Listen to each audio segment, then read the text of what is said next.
আসসালামু আলাইকুম প্রিয় বন্ধু শরীদ, আপনারা সবুজ পল্লী দেখেছেন, সেখানকার টাটকা শাকসবজি দেখেছেন, গুঁড়া মাছ দেখেছেন। তারপর বাসায় আসছি পরিষ্কার পরিচ্ছন্ন অভিযানের পর। গত রাত্রি মেয়েটা ফিরে হল থেকে বাসায় আসছে।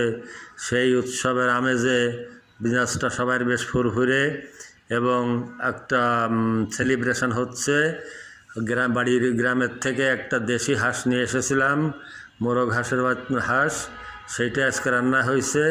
তো আজকে একটু ভালো খাবার হবে। শীতকালে হাঁসের মাংস খুবই সুস্বাদু হয়, যদিও আমাদের জন্য খাওয়া একটু নিষেধ, তবুও একেবারে তো মন মানে না। তো মেয়েটা আসার উপলক্ষে এই রিচ ফুডটা আজকে হচ্ছে। বেশ একটা উৎসবের আমেজ বাসায়। আপনাদের সবার মঙ্গল কামনা করছি, সবার জন্য ভালো খাবার জুটুক। ধন্যবাদ।